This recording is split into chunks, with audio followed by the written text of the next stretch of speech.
Welcome, everybody, to Season 4, Episode 3 of Motivatem313's podcast. We are officially here with another great episode, and we're going to talk about a discussion that's very important, specifically in the Arab communities. As we all know, voting begins next month, so we have to make sure that we discuss any or every topic that you may have or any question that you may have. And so that's kind of what the topic is today, is why is the Arab vote matters, especially this upcoming election. So looking forward to a great conversation. Of course, you got myself, Omar T. To the right of me, we have co-host Abir T. And our guest today is Shams Al-badry. She's in the building. She is from Access, so give her a round of applause. She has so much information and wisdom to share with you all. So looking forward, inshallah, to a great conversation. Like I said, today is all about, why the Arab vote matters. You hear a lot of conversations about should we vote, who we should vote for. We're not going to sit here and tell you who that is that you should vote for, but basically it's going to be a discussion about why your vote does matter and the importance of it. All right. So before we even get into all of that, be sure to follow us on all of our socials. We have YouTube, Facebook, Instagram, and TikTok, all under Ozmedia. You'll be able to listen to the show on Apple and Spotify podcasts under Ozmedia. We are just starting our new Instagram page, just specifically for this podcast, which is Motivatem313. And don't forget, all that can be found on our website at ozmedia313.com. Shout out to our sponsor of the show. So, we have Shams from Access. So, the sponsor of this show specifically is Access. So, shout out to Access. My sister Sada actually works there as well. We have, a lot of people that we know that work at Access. Access has been serving the community for over 50 years. Founded by a group of dedicated volunteers in 1971 out of a storefront in Dearborn's impoverished South End. Today, Access is the most comprehensive Arab American community nonprofit in the United States. With 11 locations and more than 120 programs serving Metro Detroit, Access offers a wide range of social, economic, health, and educational services to a diverse population. Through its 4 national institutions like the Arab American National Museum, the National Network for Arab American Communities, the Center for Arab American Philanthropy, and the Center for Arab Narratives, Access serves all Americans. So go ahead and give them a round of applause. Shout out to Access. Honestly, whoever is the founder of it, shout out to them, because it was a great idea and it's very important for our communities. And I know we were just discussing how there's some more programs coming soon. Inshallah, we can maybe talk about that but later on. But look, shout out to Access, seriously, for all that they do. So, Shams, this is the time where now we can get the show officially started and have you. First of all, how are you? How have you been? What's new with you? And what do you enjoy most about working at Access? And maybe even talk to us about what you do with Access too. Awesome. Yes. Thank you so much for having me. As you mentioned, I'm at Access. I serve as the Civic Engagement Manager there. So I do our community outreach.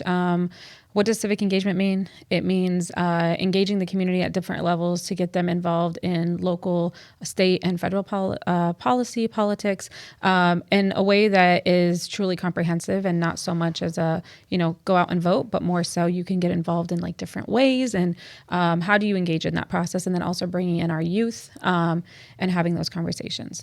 As for how I'm doing, with our community, I know a lot of folks in our community are very hurt right now.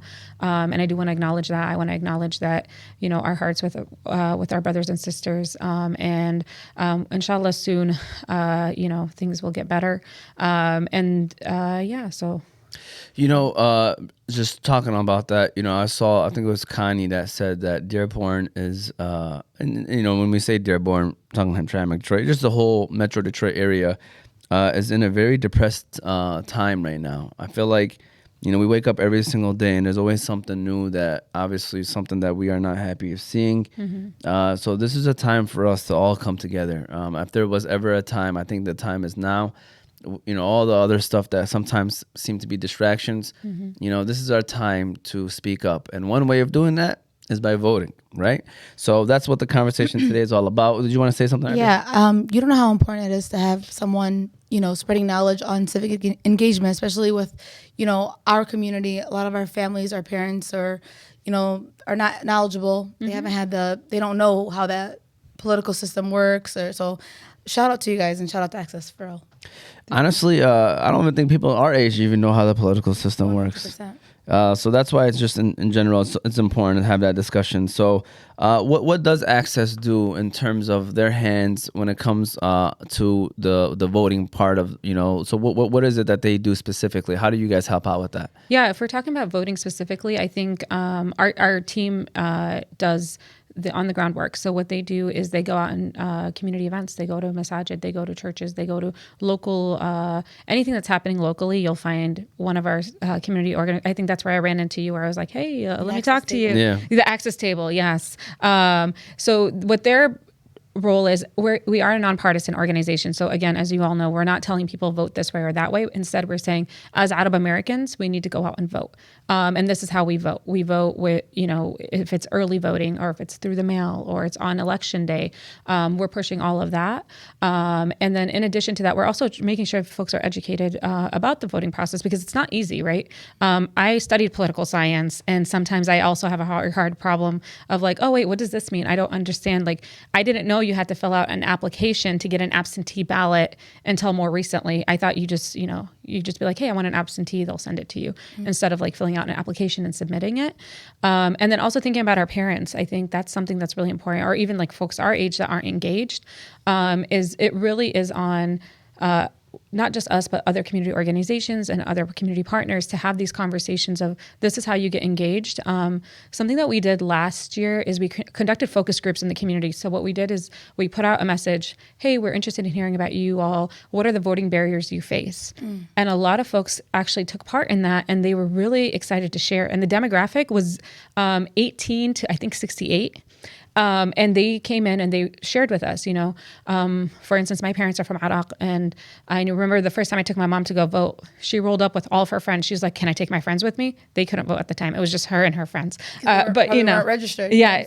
Well, yeah. And one of them wasn't a citizen, so it was all that, but they were excited because it was like, oh, I can be part of this process, because back home she wasn't part of the process. Right. And then I remember her going in and she's like, I don't know who to vote for.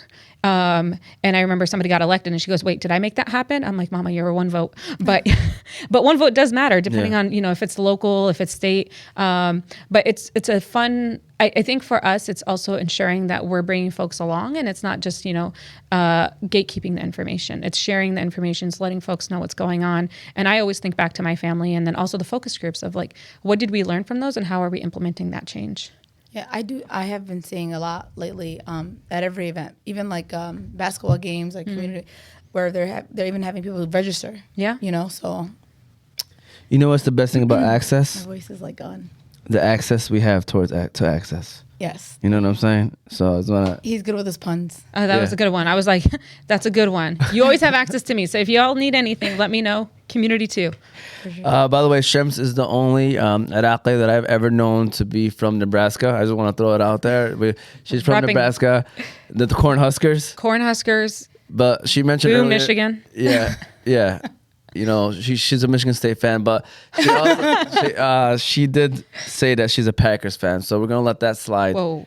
We do have good friends out there in Green Bay, but we're gonna let that one slide. There's a lot of shots fired today. I know. Yeah. It's like bam, bam, bam. Can we get an air horn for all the shots, by the way? There we go. All right, so we're going to go with statistics now. Okay. Because obviously, I'm looking at the questions. I don't know if we talk about why other people don't vote. No, we did not. Yeah, but, maybe let's start off with that. Why do you think, because you're going to back it up with statistics maybe right after. So, obviously with this primary election and then what the turnout rate was and how can we improve it. But let's start off with, why do you think Arab don't vote?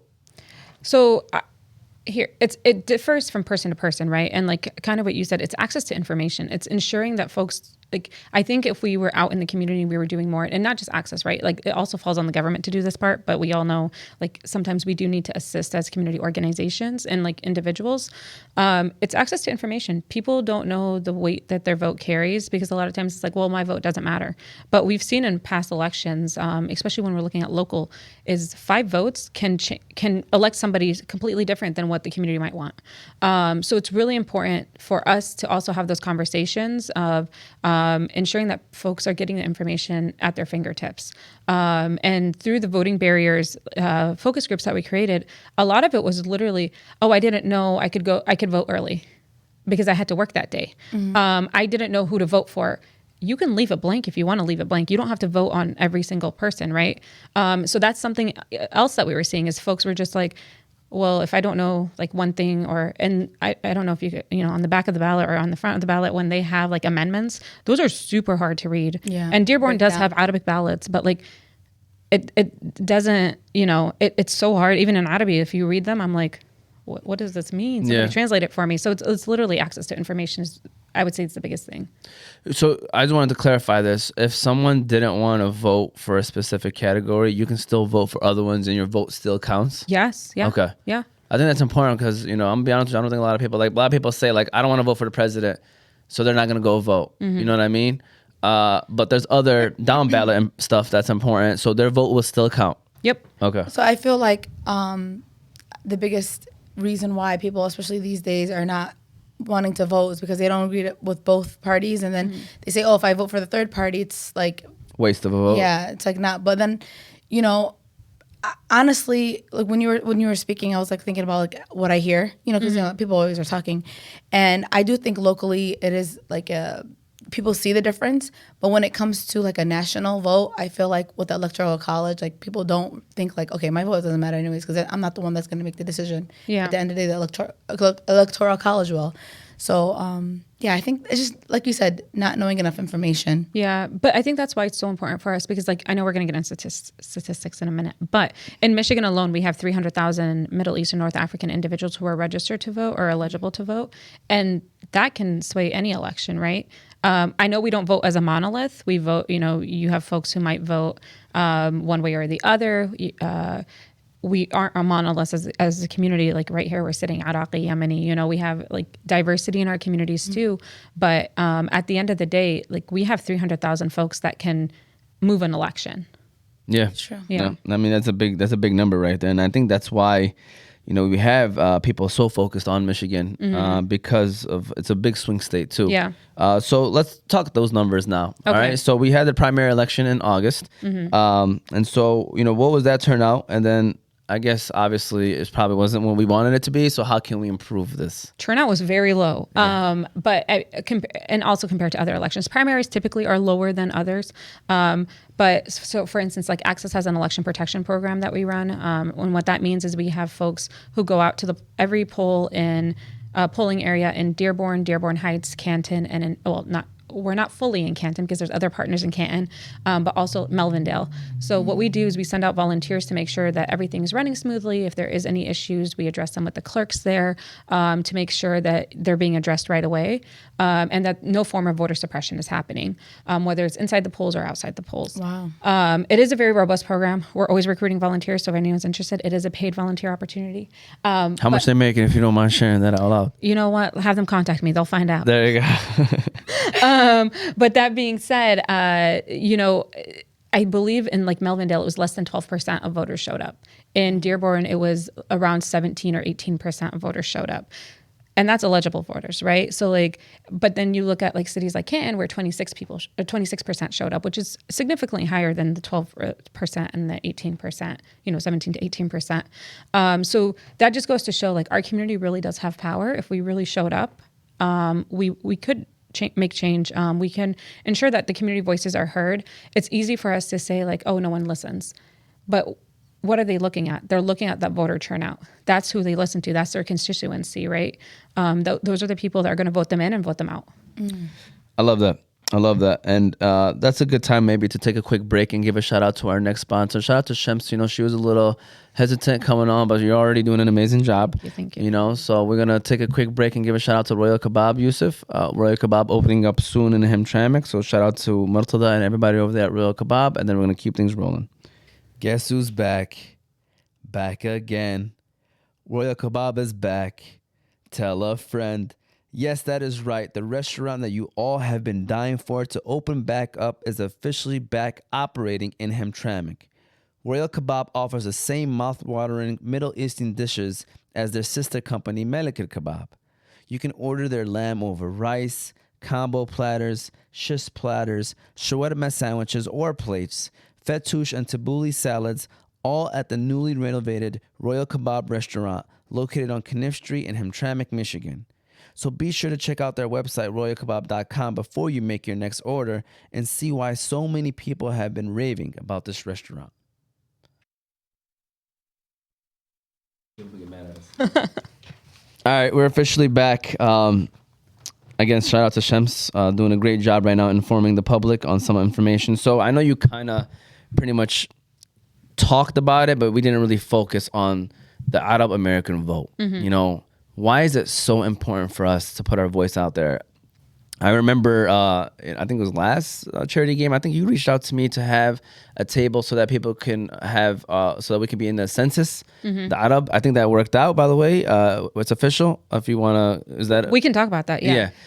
Go ahead. Yep, okay, go ahead. sorry. I'm like, yeah, so the Count Mina In campaign, thank you guys for having us there, because I think we collected maybe like 300 signatures that day. Really? Sweet. Yeah, it was phenomenal. I think, again, with the community, if we show up, the community responds, and that's the great thing, right? That being said is, the Count Mina In campaign was about ensuring that Middle East and North Africans were counted as a category, and we were able to ensure that our community voices were heard. I think over 13 or 14,000 comments were collected and submitted to the Office of Management and Budget, and they went ahead and they implemented it. So hopefully, inshallah, we'll see it next year. It's not on the census just yet. We are pushing for that as well, but because so what it means is government agencies are now able to ask for that information on documents. So now when you go in, you can see under the combined race and ethnicity category, MENA listed. Go ahead and give that a round of applause. I mean, that's a big step forward. It is. For our communities. Yeah. And we're tired of putting white or Asian. Yeah, I used to always White. put white, Yeah. and I'm like, okay, I mean, and then I remember one time I rebelled in high school, and they were like, you're white, and I'm like, no, I'm not, and I ended up doing Asian. Yeah. Yeah. So it's interesting. But going off of that now, our vote, why is it important for the Arab American to be represented when it comes to the elections and votes? I think, especially with what's happening right now, right? Our communities are hurting. And honestly, a lot of times it's, we reached out to our electeds and they're not doing anything. But we're also not the ones voting them in, right? So that's why it's so important for our communities. We vote for folks who align with the community beliefs. And again, I know we're not a monolith. I'm not saying we vote one way or the other. But what I'm saying is you vote for people that will represent you well. And those are the decision makers at the end of the day. Also, when we talk about like local, as a school teacher, there's a lot of information out there. When we're talking to families on the ground, they're also concerned about their kids' education. They're concerned about the justice system, substance abuse. They're concerned about mental health. So there's so many issues that it's really important for Arab Americans to be able to elect people who would advocate for those issues and ensure that they have them at a city level, at a state level, and at a federal level. And I feel like a lot of parents don't understand that schools are run, by a city, state, and federal level. So a lot of it is the law making decisions that these politicians are put in place for. Yeah, and especially like, for instance, like in Dearborn, we have a school board election coming up. That's really important too. So if people are like, oh, I don't want to vote for this this category, but we have school board, we have other positions that are also available that folks need to be able to vote for, especially because it affects your daily life more than maybe other positions. That's what I was about to say. I was about to ask you this question. Would you say that these local votes, the local elections are more important than the national elections? That's hard for me to answer because I am a nerd when it comes to politics. I think they're all important. But I think a lot of times when you're wanting to see change on the ground or change in your everyday life, then you see that more with the local. And that's why it's important. I know right now, again, like when we're looking at our communities, a lot of it is happening at a federal level and not at a local level. Right. So that's just kind of something to kind of keep in mind. Can you give us an example of how the Arab American vote can make a difference or has made a difference? I think there's a lot of examples. So for instance, like in Dearborn, we were able to get Arabic ballots. Why were we able to? Well, they're not just Arabic ballots. They're also, I don't want to misspeak. It's ballots in appropriate language for what the demographics of the city, right? And Arabic happens to be one of them. That would not have been something that you could do with the federal, because the Voting Rights Act doesn't protect us as a community because because of the U.S. Census and all that information. But you were able to see that here locally because the elected officials understood that this is the community that they serve and this is the demographic of the community. So whether it be Arabic, whether it be Spanish or other languages that are protected by the VRA are being protected now. Yeah, I can say another way that, why our community should vote is that we do have we were able to put in a mayor that is Arabic, you know what I'm saying? Even in Hamtramck, that would have never happened if we didn't go out and vote, or, you know what I'm saying? So we can elect Ibrahim Ayash, for instance. I don't think that would have happened, you know what I'm saying, if we didn't actually go out there and vote.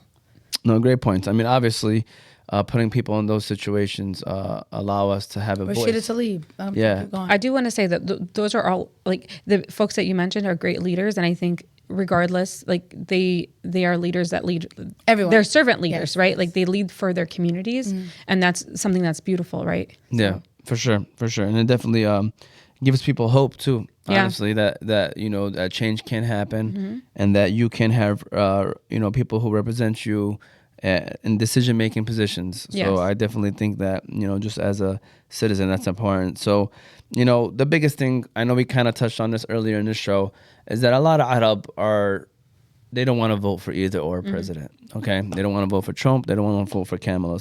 So what would you have to say for those people that are having a hard time going out to vote because they don't believe in either presidential candidate that's on the ballot for this upcoming election? I would say, I understand that, you might not be interested in voting for president. We hear that on the ground a lot. Again, a lot of our work is on the ground, talking to community members and hearing them out. So we understand where you're coming from. That being said, again, we've been pushing for, if you don't want to vote for this position, vote for other positions. These are the other positions that are available. You can find that information on vote411.org if you need to find out, or you can contact our office and we can send that information. We have it readily available in Arabic and in English about different positions that they can vote for. I understand where the community is coming from. I hear, and if we only push for voting for president, then we leave out everyone else that's running for other positions that could represent us on different levels. So I would say, vote your conscience, vote however you want to vote.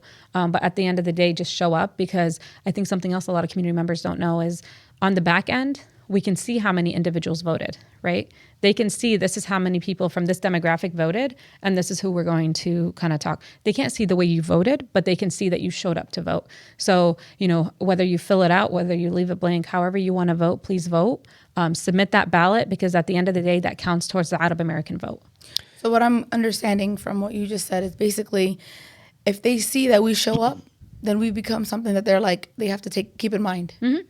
I love that. I'm about to do a recap too, right there. Yeah. No, I was about to say, no, literally, I was about That's to say the the teacher same in thing. her. She was like, yo, let me make this happen. I was going to wrap it up in a quick 20, 30 seconds. I was just going to say, literally, for those that are wondering why we are not getting what we want, or people are not addressing taking us serious. Yeah, addressing the needs that we want and taking us serious, is because, let's be honest with you, a lot of these elected officials or politicians, they look at the numbers. That's what they're all about, the numbers.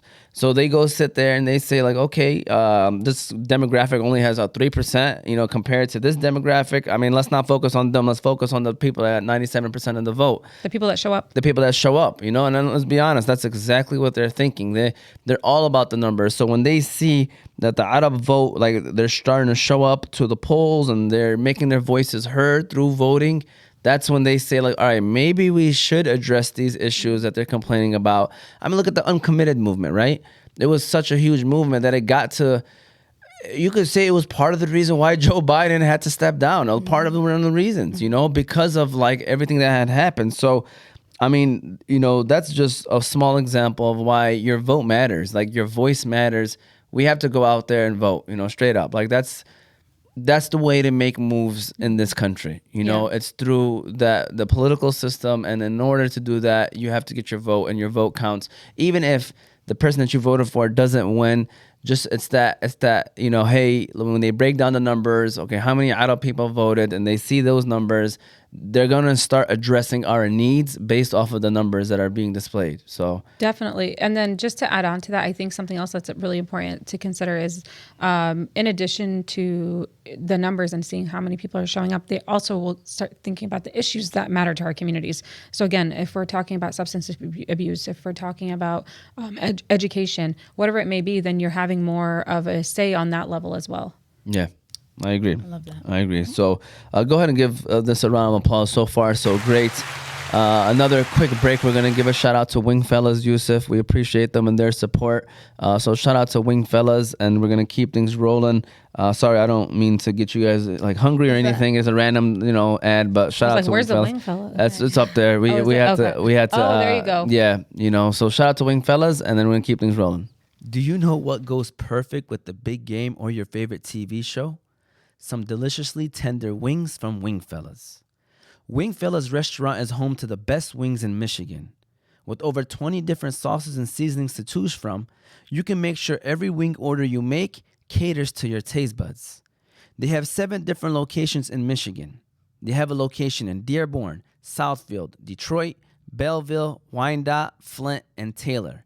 So no matter where you are at in the state, Wing Fellas is your one-stop shop for some fall-off-the-bone wings. Also, be sure to visit them at their website at thewingfellas.com. Our guest today, Shams, and she's shedding light to all the viewers out there that's listening, as well as the other co-hosts in this room. Why are you laughing so much? I bet sounds like You're funny. Yeah. All right, thank you.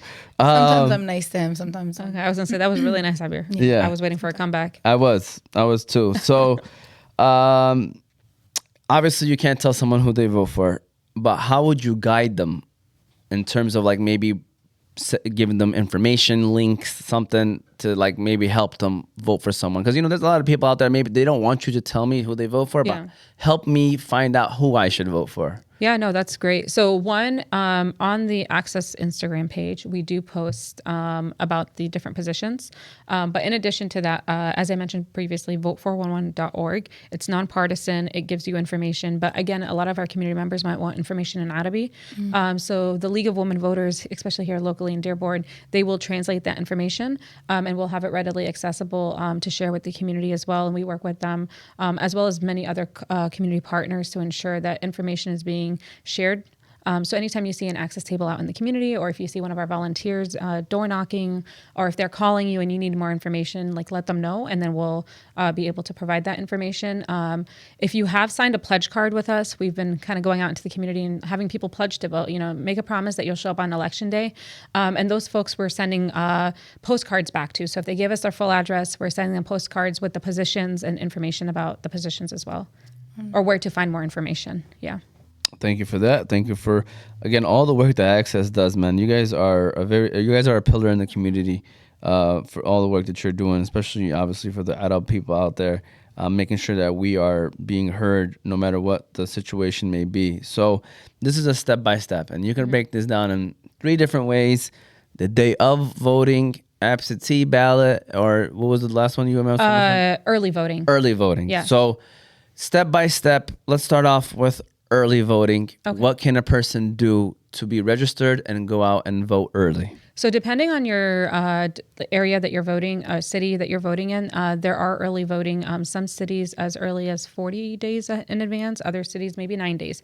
So for instance, in Dearborn, you can vote early, 9 days before the election. You show up to a polling location. You can check with your city clerk to see where that location is. And you just show up, you vote, you leave.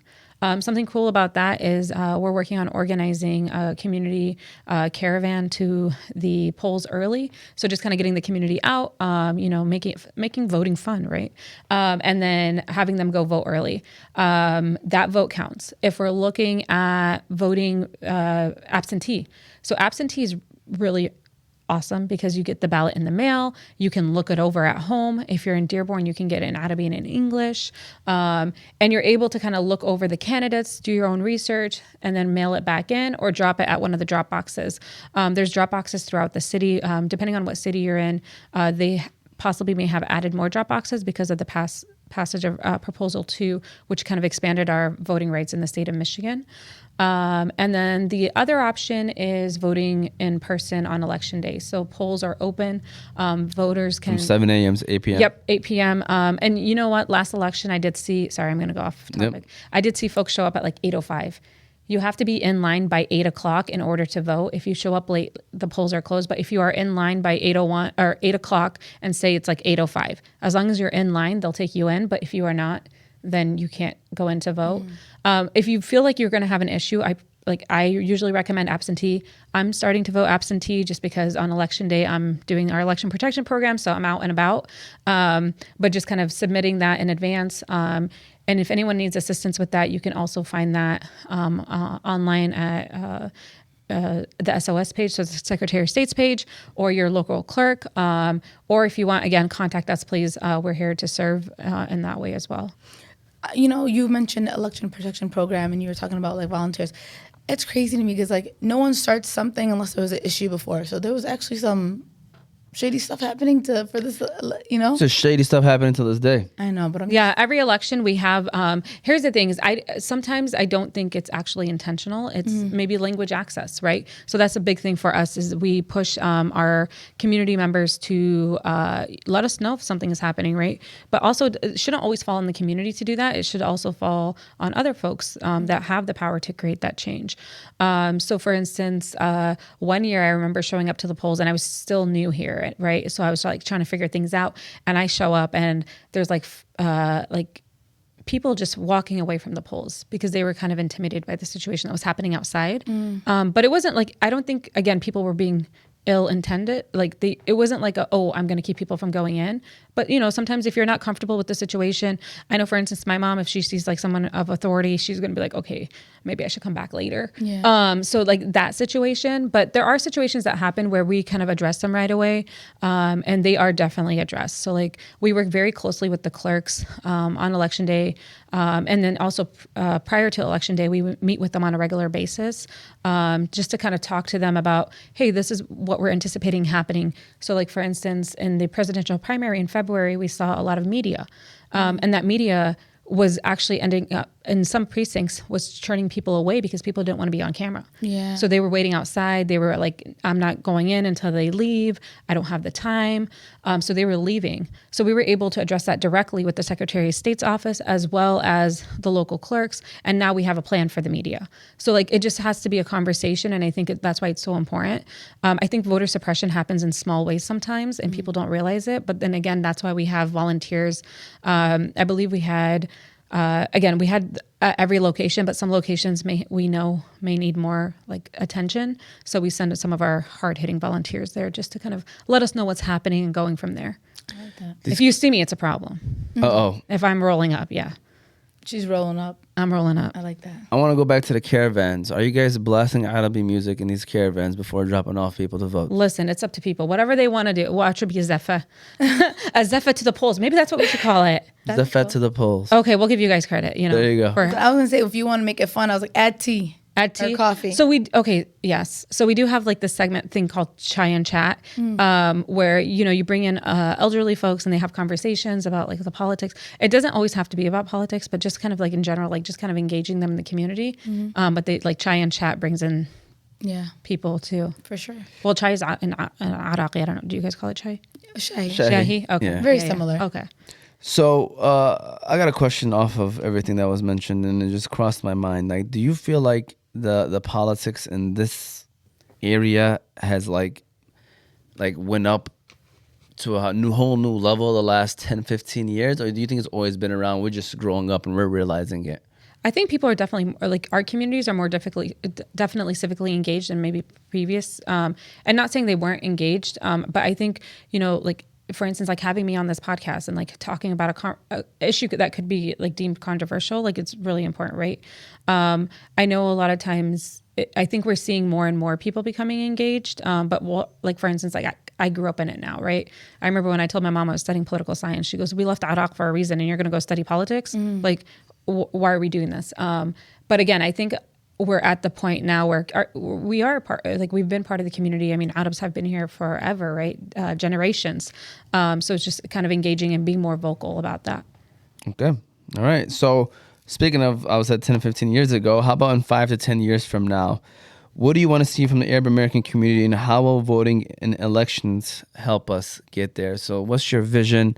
What do you want to see in the Arab American community 5 to 10 years from now? Our voice is heard, our voice is uplifted. I think right now what we're seeing is our voice is silenced.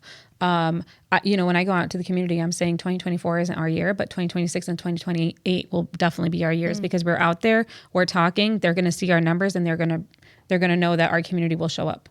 I love that. Give that a round of applause, Yusuf. There's definitely avenues and ways to get our voices heard, and I think voting is obviously one of the top things right there. And then other people suggest actually running. Yes. What are your thoughts on that? Do it. Always, no matter what. You have a whole bunch of community members that will back you up, campaign managers, whatever it may be. I think for me personally, as long as you have the community's interests at heart, and you are thinking of our community and advancing our communities, then, and when I say our communities, I'm not just talking about Arab American communities. I'm talking about our entire community, right? If it's a positive move, we're all moving together. We're stronger together. Yeah, exactly. So does Access, I know you guys don't specifically mess with, who specifically is voting or running, but do you guys get your hands on or support someone, let's say it might be Arab or from the Dearborn community or any community that you guys are in? Do you guys show endorse anyone, or do you guys stay away from that? So we're a 501c3. Okay. Access does not endorse any candidate. Okay. So we don't. I know there's other organizations that do endorsements and other things, but for us, it's literally just getting the information out and making sure that community members are empowered to move forward and make a decision for themselves. There you go. That's Shams, everybody. Round of applause one more time, Yusuf, for Shams right here. Before we say the final words, and you guys can prepare any final words, or if there's any other questions or comments that you guys want to make, I do want to say, first of all, today's topic is why the Arab vote matters, especially in this upcoming election. I hope that you learned something from this conversation. I'm sure Shams, whenever we give that final word opportunity, to find ways to let people know how they can contact you if you have any other questions, or anyone from Access. Again, be sure to follow us on all of our socials. We have YouTube, Facebook, Instagram, and TikTok under Ozmedia. We are now starting our new Instagram page under Motivatem313. We wanted people to know, it's like rebranding. We want people to know there's actually 2 shows under Ozmedia. This is not called Ozmedia. So this was a way of doing it. So shout out to, Motivatem313. Be sure to follow us. We're also available on Apple and Spotify podcasts under Ozmedia. And all that can be found on our website under ozmedia313.com. Shout out to the sponsors of this show. We had Access, Jebel Coffee House, Malika Kebab, Juice Box, Hanley International Academy, Royal Kebab, Holy Bowly, and Wingfellas. And with that said, let's start off with final word with you, Abida. Any final word and final comments? So I'm not gonna lie to you. Going into this podcast, I was telling Ahmed, don't ask me for my opinion, because I was one of those people that didn't want to vote this time. Mm-hmm. I'm gonna sit here and be completely honest. But when you explained it in a way where you said that it doesn't even matter what you vote for, but if they see that this is the number of Arab that came out to vote, I'm gonna vote. Hey, I'm gonna push people to vote now. Good. Yes. And explain to them hey, there's a bigger picture. I get it. Maybe this election is not, where we kind of want to go, but at the end of the day, if they see this is how much people actually came out, then they're wow, that will be considered as a factor in future decisions in future elections. So yeah, definitely. Any final word from you, Shams? Any final comments that you'd like to say? Well, one, thank you guys so much for having me on here. I know the topic is not always a fun topic. But that being said, I think for us, just remembering as a community, it's ensuring that our voice is heard, it's uplifted, that we're having the larger conversations. And as you said, mobilize, right? Make sure you're telling your family, your friends, if you want to drive your friends to the polls, do that as well. Whatever ways we're able to get folks in the community out to vote, that's what's going to be really important. Not just here, right? Across the country. As one of, with the National Network for Arab American Communities that you mentioned at the beginning of the podcast, we're working with over 20 Arab American organizations across the country to mobilize in states like California, New York, New Jersey, Ohio, to make sure that we are working collectively to make sure our community voices are heard and uplifted. So again, if you want to connect with our team, please feel free to. Again, my name is Shams Al-badry. You can email me, you can call me, whatever it may be. I think just let us know where we can be. Any community event, any community segment. Took something out there. But let us know. We'll be there. Yusuf, can we get another round of applause for Shams one more time? You did an amazing. I don't know what you were worried about. It seems like you were a natural, mashallah. I feel like you can, we can maybe get you on a future show, maybe, a topic that you would be more, it'll be something again with maybe the Arab community that you can help us with. I know that Access has plans for some future, endeavors. Happening soon. So I know that's something we were talking about before the show. So inshallah we can get you on for that. I just want to say before we end this show, my brother Yusuf pointed out that Shams reminds him of Sandra Bullock. So I'm gonna need, show the camera on her right quick to make sure. No, please don't. Listen, we need people at home to give us their. You guys agree? We need a final. Maybe we can make this a clip itself. Just off listening to her, the voice, powerful woman, the demeanor. So we need a vote. Tag all right? Sandra. Tag Sandra. Okay, y'all doing the most. Listen. By that Nebraska. This is where it said edit it out. South? Is this for the South? Wait, why do you know so much about her? I know what's going on. I want to know why he knows so much about her. He's young too. I know, right? I'm like, she's old. Well, okay, if you're watching Sandra, you're not old. Yeah, you're beautiful. I know, I need to stop talking. So, I just want to throw that out there. It's a good way to end the show. But all jokes aside, again, today's topic, this was season 4, episode 3 of Motivate Me 313. It was all about why the Arab vote matters. And if there's one thing that you should get from this whole topic is, if you're Arab and you're listening to this, go out and vote. Even if you don't want to vote for a specific category, your vote still matters. Your vote still counts. We have to represent ourselves in a way that others have been doing for hundreds of years. So it's time that we get with the program. So go out and vote. And good luck to everyone. And good luck to everyone that's running. We hope that the people that serve the community the best are the ones that are going to be coming out victorious. Thank you all for watching, and we'll see you all next time.